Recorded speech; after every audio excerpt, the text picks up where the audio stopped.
아이고, 수요일까지 일하시느라 너무 수고 많으셨고, 또 가정에서 계신 분들도 다 역할을 하느라 너무 고생 많으셨습니다. 날씨가 조금 따뜻해지긴 하지만 여전히 좀 추운 것도 있고, 또 피곤할 수도 있는데, 수요일 날 정말 이렇게 단 시간, 이렇게 너무 좋은 시간이 되기를 간절히 바랍니다. 개인적으로는 여러분을 보는 시간이 너무 저한테 격려가 되고요. 또 마음을 좀 준비하고 또 말씀을 듣고 영적으로 시간을 보내는 건 우리 제자들 모두에게 너무 중요한 시간인 것 같습니다. 네. 다음 주 주일 예배 좀 더 설명해 주겠지만 지난주에는 캠퍼스와 영피 국제부가 수련회를 갔다 왔는데 방문자가 9명이 왔대요. 그래서 사역구가 많이 셋업돼서 너무 좋다고 그래서 제가 사진과 함께 다음 주에 조금 더 설명을 해드릴 텐데 너무 기쁜 마음으로 또 최근에는 우리 임효정 목사님 부부뿐만 아니라 우리 강덕희 목사님 부부도 그 캠퍼스에 많이 들어가서 돕고 있는데 되게 새롭게 젊은 세대를 위해서 뭔가 좋은 소식이 있는 것 같습니다. 오늘 말씀은 또 화면 공유를 하고 진행할게요.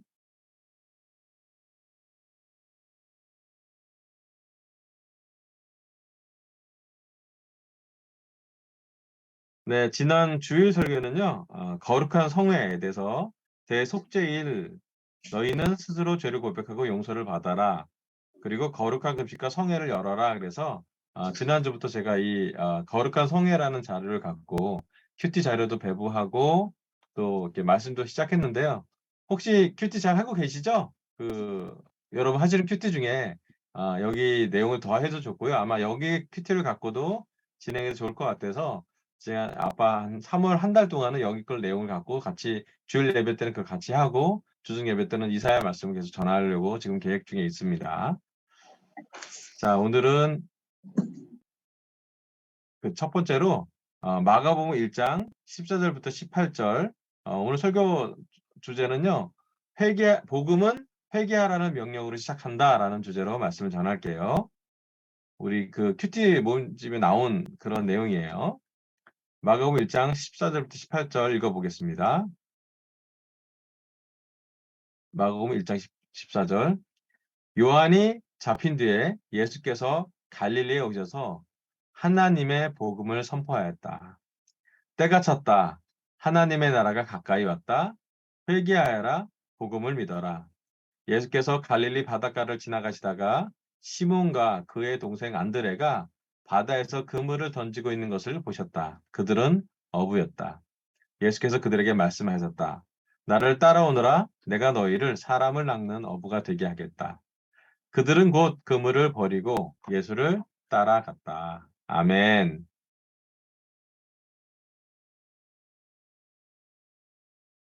자, 여기 말씀 마가복음 1장에 보면 복음서의 시작이 세례 요한에 대해서 그리고 예수님의 세례 침례 그리고 광야에서 예수님 시험 받은 다음에 바로 여기 나온 14절에 예수님은 세례 요한이 잡힌 뒤에 하나님의 복음을 선포하셨다고 기록합니다.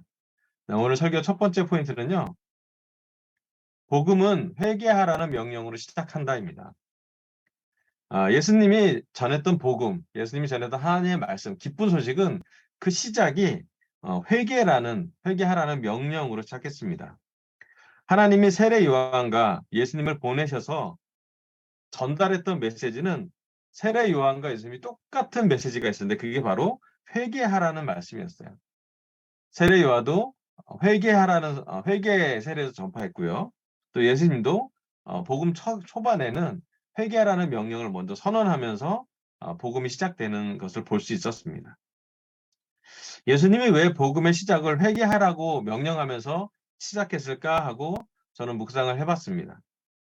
하나님의 때가 찼을 때 하나님의 많은 예언자들이 성취되는 그 시간에 예수님이 시간을 보내면 보낼수록 하나님의 말씀에 가까이 왔을 때 예수님이 하나님의 사역을 선언할 때 제일 먼저 전달했던 것은 하나님이 전달하고자 하는 것을 그대로 전달했을 거라는 생각이 들었어요. 하나님의 말씀이 가감없이 하나님의 아들을 통해서 전파되는데 그 중에 하나가 바로 회개하고 하나님 나라를 복음을 믿으라는 그런 말씀이었습니다. 우리 큐티 모금지 보면 이런 내용이 좀 나와 있어요. 소비 문화는 교회의 사고방식을 지배하고 있다. 우리는 교회를 사랑과 교제, 받아들여지는 곳, 그리고 멋진 예배와 프로그램 등이 있는 곳으로 알리려고 합니다. 이러한 것들이 교회에 존재하는 건 사실이지만 복음의 첫 메시지는 회개하라는 것이었다. 보통 회개하다로 번역되는 그리스어 단어는 메타노이아이다. 메타노이아는 뇌의 변화 또는 가치관의 변화라고 할 수 있다. 그 결과 근본적으로 변화된 사고방식 또는 시각이 생긴다. 그것은 정신적인 혁명으로부터 우리의 삶의 전부를 변화시키고 영향을 끼친다라고 그 자료에 나와 있습니다. 이 말이 정말 맞는 것 같아요. 요즘 우리 세상에 또 한국에 우리 강서교회 제주 가정교회 제자들이 살고 있는 이 세상은 아마 소비 문화라고 볼 수가 있는 것 같아요. 눈에 보이는 것을 물건을 사고 또 경제적인 활동을 하고 황금 만능주의적인 자본주의적인 생각을 사고 방식이 우리를 이렇게 꽉 잡고 있죠. 민주주의도 잡고 있고. 자, 그래서 우리 교회를 우리가 초대를 할 때 우리 교회는 사랑도 많고 교제를 하는 곳이고 또 어떤 사람도 받아들여지는 곳이고 또 예배가 멋지거나 프로그램이 좋은 것으로 우리가 많이 초대를 하기도 합니다. 괜찮아요. 좋은 것이에요. 하지만 교회의 본질, 특별히 강소교회 또 제주 가정교회의 본질은 다름 아닌 복음에 있어요. 사실은 예수님이 우리 교회의 주인이시고 머리이시고 예수님이 전했던 첫 번째 메시지는 여기 나온 메타노이아, 뭐 회개하다라고 우리나라로 번역할 수 있는데 좀 더 원어로 가까이 가면 뇌의 변화 또는 가치관의 변화라고 볼 수 있어요. 그러니까 사고의 변화라고 원어를 볼 수가 있습니다. 그래서 마음으로부터 회개 또 가치관, 세계관, 정신관이 바뀌면서 행동까지 변하는 것을 회개라고 말할 수 있습니다. 오늘 우리 강서 제자들 또 가정계 제자들이 변화를 2024년에 좀 가져가고 싶다면 하나님의 말씀은 예수님이 전하는 그 메시지로 명확합니다. 바로 회개하라는 것으로 우리의 변화가 시작된다는 것이에요. 새로운 시작은 우리에게는 마음이 영적으로 회개할 때, 또 우리의 정신이 하나님의 말씀을 온전히 받아들일 수 있을 때, 또 육체적으로도 회개하는 그 결정을 하면서 행동으로 옮겼을 때 우리는 변화가 시작된다라고 볼 수 있습니다. 저 개인적으로 좀 삶을 좀 나눌게요.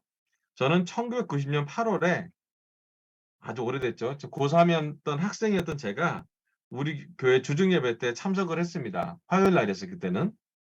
그때 참석해서 가장 충격을 받은 것이 두 가지가 있었는데요. 첫 번째 충격은 당시 선교사님이 영어로 설교를 했던 것이었어요. 영어로 설교를 하시니 통역을 누가 하셨죠. 그래서 영어가 되게 어려운 그 학문이잖아요. 근데 영어로 누군가 설교하는 게 너무 신기했던 것 같아요.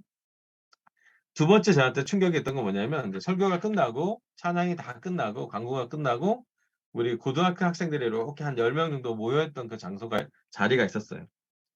그때 자연스럽게 설교에 대한 반응 플러스 지난 한 주 동안 자기가 지었던 죄를 한 형제가 고백하기 시작했어요. 그리고 그 형제뿐만 아니라 돌아가면서 자기가 지난주에 어떻게 지냈는지, 또 자기가 걸려 넘었던 죄는 무엇인지, 또 지금도 자기 마음을 너무 힘들게 하는 게 무엇인지를 이렇게 아주 뭐랄까 솔직하게 잘 마음을 나누는 거 보고 제가 되게 좀 충격을 받을 정도로 놀라웠어요. 왜냐하면 제가 그 전에 종교적인 교회도 많이 가보고 또 경험도 여러 가지 있었는데 그냥 죄인입니다라고 그냥 이렇게 지나갔던 많은 부분들을 여기 있는 교회 제자들은 자기의 삶을 그냥 되게 편하게 고백하고 심지어 이렇게 죄에 대한 고백이 되게 자연스러웠다는 걸 보고 또 그 죄를 이렇게 용서받았다는 것에서 그 자리에서 마음을 이렇게 회개하는 것을 보는 것이 저에겐 너무 좀 신기했던 경험이었던 것 같아요. 그 당시만 해도 저는 죄를 숨기고 싶었고 교회에 와서는 좀 좋은 사람이고 싶었고 또 착한 사람인 척하는 그런 느낌으로 많이 교회를 다녔던 것 같아요. 하지만 여기 모였던 그 열 몇 명의 그 동그랗게 앉았던 그 고등학교 학생들은 자신들에게 너무 힘든 죄를 고백을 하고 그 죄에 대해서 한 형제가 그를 위해서 기도하고 또 시간이 지나면서 그 형제가 죄를 고백했던 형제가 눈물로써 마음을 이렇게 돌이키고 집에 갈 때 너무 기뻐하면서 집에 가는 것을 보고 저는 너무 신기했던 것 같아요. 그리고 그 신기했던 것은 저로 하여금 저도 이 죄에 대한 회개가 있는 곳에 있고 싶다라는 마음을 갖게 했던 것 같아요. 오늘 우리 한국 그리스도교회의 가장 중요한 목적은 여기 있는 모든 제자들, 우리 강서교회 제주 가정교회 제자들의 목적은 천국까지 모든 제자들을 데려가는 것이에요. 이 자리에 있는 분, 우리의 우리 가족들, 또 우리의 말씀을 들을 모든 사람들을 포함해서 천국까지 구원하는 것으로 이뤄가는 것이 우리의 목적입니다. 세례 받았을 때 우리 모두는 어떤 형태로든 죄를 고백했고 어떤 형태로든 회개했을 거라고 생각이 듭니다. 회개하는 마음뿐만 아니라 여기 나온 것처럼 가치관의 변화를 가져가고 세계관의 변화를 가져가고 우리가 세상을 바라보는 관점을 바꿔가면서 회개하는 행동도 분명히 있었을 겁니다. 거짓말을 했던 사람은 거짓말을 멈췄을 것이고 남의 것을 속여 뺏은 사람이 있다면 심지어 어떤 사람은 그것을 다시 도로 갖다 준 사람이 있을 것이고요. 또 여러 가지 많은 음란했던 것도 멈추고 또 세상에서 많은 죄 같은 것들은 과격하게 우리가 회개하려고 했던 기억이 납니다. 회개는 구원과 연관된 중요한 부분이라서 하나님의 말씀에 나왔지만 타협해서는 안 되는 부분입니다. 참 최근에 회개를 설교하는 것이 저는 개인적으로 쉽지 않습니다. 왜냐하면 회개에는 늘 죄와 연결된 얘기를 해야 되기 때문이죠. 하지만 하나님은 회개가 아주 복음의 중요한 부분임을 예수님을 통해 선포하셨습니다. 여전히 복음은 우리한테 되게 중요합니다. 예수님은 오늘도 우리한테 얘기합니다. 때가 찼다라고 얘기하시고 하나님의 나라가 가까이 왔다라고 얘기를 하시고 회개하라고 얘기하시고 복음을 믿으라라고 얘기하십니다. 오늘 우리가 하루 중간 너무 피곤할 수도 있고 마음이 복잡할 수도 있고 걱정과 염려가 되게 많을 수도 있지만 오늘 이 주중 예배 시간만큼은 여러분의 각 가정에서 이 설교를 듣는 시간만큼은 다시 한번 예수님의 복음에 우리의 마음을 집중했으면 좋겠습니다. 예수님 얘기합니다. 회개하라고 얘기합니다. 세례 요한도 얘기합니다. 회개의 열매를 맺을 정도로 바른 회개를 하라고 강력하게 얘기를 합니다. 여러분 우리가 회개한다는 것은 예수님이 볼 때는 또 하나님 볼 때는 사람들이 주는 최고의 선물이고 특권입니다. 그래서 우리가 다시 한번 회개하는 것이 또 회개로 우리의 구원을 이뤄가는 것이 정말로 중요한 것인 것을 다시 한번 생각해 보시기를 간절히 바랍니다. 네, 두 번째 말씀은 고린도후서 7장 8절에서 11절 말씀입니다. 고린도후서 7장 8절에서 11절 제가 읽어볼게요. 내가 그 편지로 여러분의 마음을 아프게 했더라도 나는 후회하지 않습니다. 그 편지가 잠시나마 여러분의 마음을 아프게 했다는 것을 알고서 후회하긴 하였지만 지금은 기뻐합니다. 그것은 여러분이 아픔을 당했기 때문이 아니라 아픔을 당함으로써 회개에 이르게 되었기 때문입니다. 여러분이 하나님의 뜻에 맞게 아파하였으니 결국 여러분은 우리로 말미암아 손해를 본 것은 없습니다. 하나님의 뜻에 맞게 마음 아파하는 것은 회개를 하게 하여 구원에 이르게 하므로 후회할 것이 없습니다. 그러나 세상 일로 마음 아파하는 것은 죽음에 이르게 합니다. 보십시오. 하나님의 뜻에 맞게 마음 아파함으로써 여러분에게 얼마나 많은 변화가 일어났습니까? 여러분이 나타낸 그 열성, 그 변호, 그 의분, 그 두려워하는 마음, 그 그리워하는 마음, 그 열정, 그 응징은 참으로 놀라운 것입니다. 여러분은 그 모든 일에 잘못이 없음을 보여주었습니다. 아멘. 여기 고린도후서 7장 말씀은 고린도의 교회에 보냈던 사도 바울의 두 번째 편지로 기록된 말씀입니다. 여러분 아시겠지만 고린도 교회는 문제가 참 많은 교회였습니다. 분열도 있었고 음행도 있었고 교만도 있었고 거짓 교사가 있었던 교회가 바로 고린도 교회였습니다. 복잡하고 많은 문제가 있는 교회였습니다.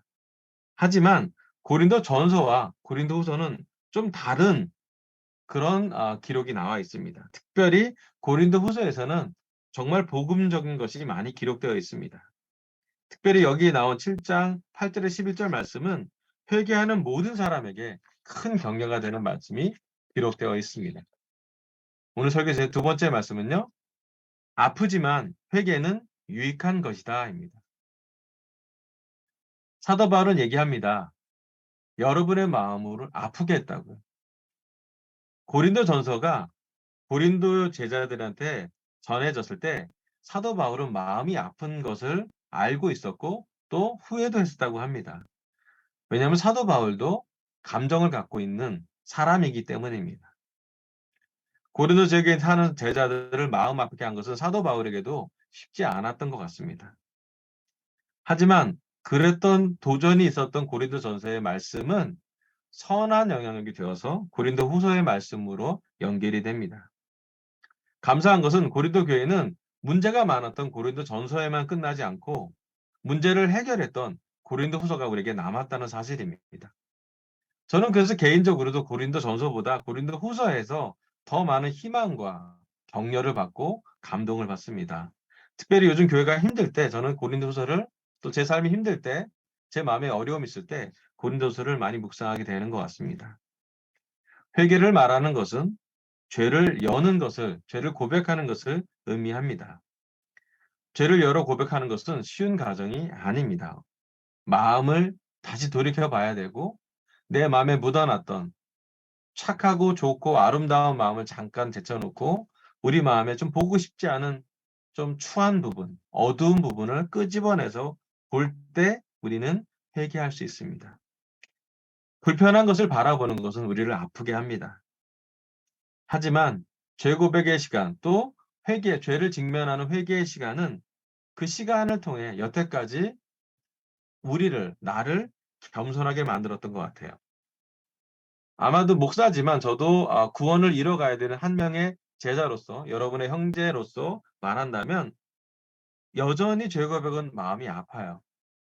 하지만 여전히 죄 고백은 성경 여기 나온 것처럼 유익한 것입니다.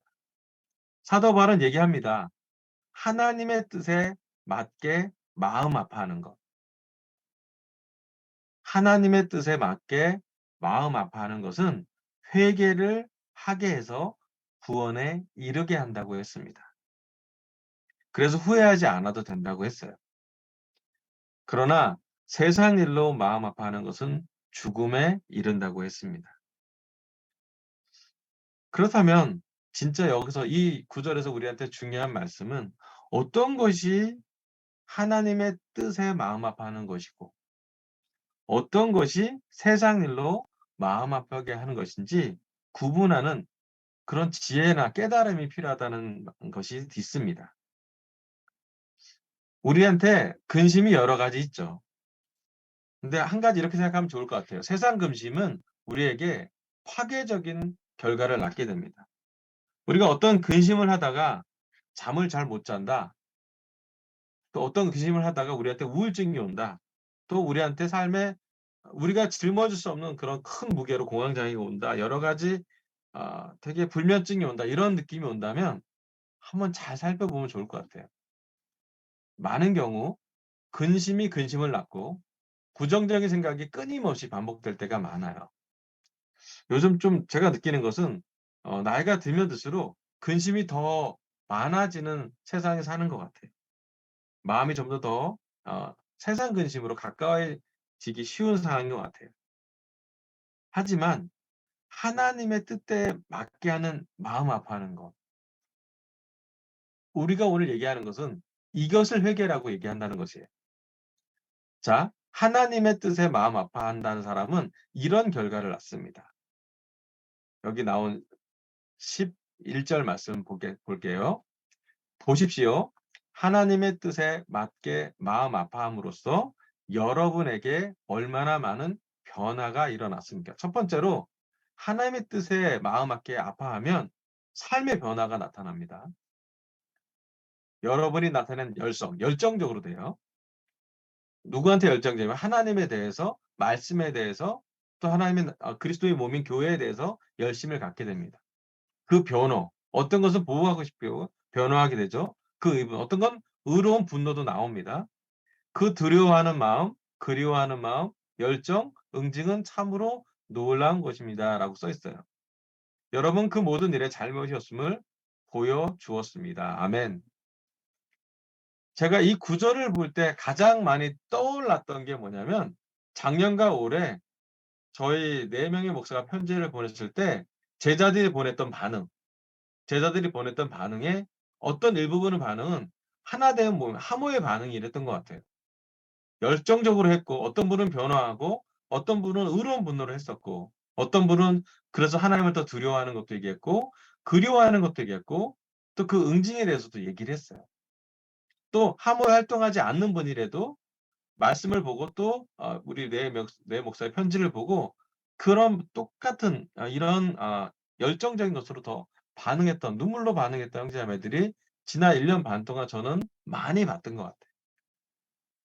제가 개인적으로 느끼는 건 저희가 PSW 그런 발표를 받을 때까지 우리가 인내했던 많은 시간들 그리고 그 중간중간에 제자들이 했던 그 자정작용들을 보면서 되게 높여주고 싶어요. 하모에서 활동하신 분들 높여주고 싶고 또 하모에서 활동하지 못하더라도 이렇게 마음 아파함으로써 하나님에 대해서 더 관심 있어 하는 것들에 대해서 저는 높여주고 싶어요.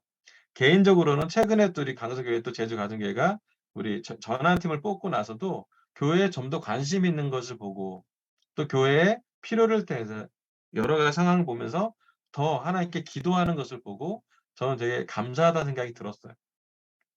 제가 느끼는 건 우리 교회 전체가 한국교회 전체가 또 강서교회 제주가정교회 전체가 '하나님의 뜻에 맞게 마음 아팠던 과정이 있었구나.'라고 저는 생각이 들었고 앞으로도 하나님의 뜻에 마음 아파하는 것을 우리가 좀 더 잘 봐야겠다라는 생각이 들었어요.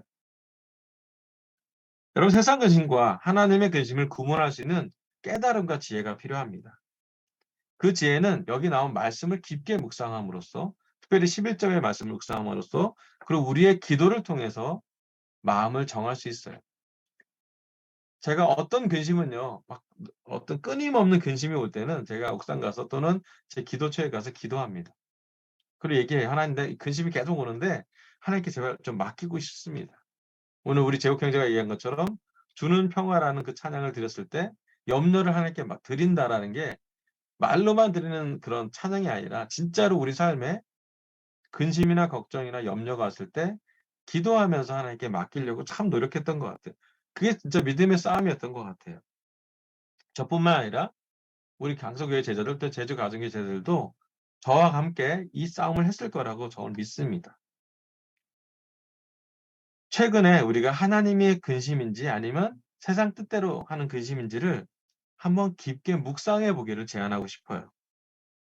여러분 우리가 구원을 완성하는 그날까지 우리는 꺾이지 않는 마음이 필요합니다. 중요한 건 꺾이지 않는 마음이잖아요. 그중에 하나가 뭐냐면 회개하려고 하는 마음을 놓치지 않는 마음이에요. 우리가 죄를 지을 때 실패감이 올 거고 실망할 수 있지만 죄를 짓는 것도 큰 틀로 보면 너무 영적으로 얘기하면 죄를 짓는 것부터가 회개의 과정이에요. 죄를 인정하고 죄를 인식하는 것부터가 물론 죄책감도 들고 상처도 있겠지만 불편할 수 있지만 큰 틀을 보면 회개하는 과정이라고 볼 수 있습니다. 그럼 중요한 것은 우리가 하나님을 만날 때까지 만나는 그날까지 우리는 회개를 놓치지 않을 거고요. 또 하나님을 만났을 때 하나님 우리가 회개하면서 여기까지 왔어요. 하나님 내가 예수님의 십자가를 여기까지 왔어요. 하나님 제가 믿음의 인내로 용서받은 걸 믿고 여기까지 살아왔습니다라고 기쁘게 말할 거예요. 우리가 낙신돼도 우리가 언제 다시 한번 일어날 수 있는지 죄에서 넘어졌고 유혹을 넘어져서 빠졌어도 우리가 어떻게 다시 한번 일어날 수 있는지 하나님의 뜻에 함께 마음 아파하는 것으로 중심을 잡았을 때 우리가 다시 일어날 수 있습니다. 더 본질적으로 얘기하면 죄를 지었을 때 죄를 용서하시는 예수님의 십자가를 직면했을 때 십자가 위에서 우리의 그 죄 때문에 피 흘리고 돌아가시고 채찍맞고 울고 계신 예수님을 우리가 1대1로 직면했을 때 그렇지만 예수님이 그들의 죄를 용서해 달라고 하는 그 외침을 들었을 때 그때 우리는 비로소 회개하면서 겸손해지죠. 어떤 사람은 회개하면서 눈물도 흘릴 수 있지만 눈물을 흘린다는 것이 모두 다 그렇진 않지만 회개하면서 우리는 마음의 변화가 일어납니다. 우리가 회개할 때 겸손해집니다. 반대로 겸손해야지 회개도 되는 것 같아요. 그리고 하나님이 가장 높게 보는 하나님이 하늘에서 가장 존경하는 하나님의 아들의 모습에 가장 놀라운 것은 죽기까지 겸손했다는 것이에요. 그리고 그 겸손은 예수님으로 하여금 가장 놀라운 영광의 일을 하게 했습니다. 여러분 아프지만 회개는 유익한 것입니다. 회개는 좋은 것이에요. 회개는 하나님이 예수님을 보내서 우리에게 주신 궁극의 구원에 관한 선물입니다. 우리가 회개할 수 있도록 성령님을 도와주실 거고요. 또 우리가 회개할 수 있도록 말씀을 매 주중마다 주일마다 선포될 것입니다. 그럼 복음의 시작이 회개라는 것도 우리에겐 좋은 소식입니다. 그럼 아프지만 회개는 유익한 것이라는 걸 믿기를 바랍니다. 그래서 이번 주는 세상 근심이 아니라 하나님의 근심을 선택하길 바랍니다. 그리고 요즘 우리가 하는 그 40일 동안의 큐티를 좀 종합하시면서 우리의 마음이 두 가지 질문을 답을 하면서 하나님의 말씀으로 더 가까이 갈 수 있도록 우리가 그런 묵상을 해 보기를 간절히 권하고 싶습니다. 오늘 하나님은 첫 주로 복음은 회개하라는 명령으로 시작합니다라고 말씀을 전하게 하셨습니다. 첫 번째, 복음은 회개하라는 명령으로 시작합니다. 회개했던 우리의 영적인 첫사랑을 기억하기로 결정하면 좋겠습니다. 두 번째, 아프지만 회개는 유익한 것이다. 아프지만 회개가 유익한 거기 때문에 우리는 세상 근심을 아니라 하나님의 근심을 묵상해보고 선택하기를 간절히 바라면서 설교를 마치겠습니다. 감사합니다.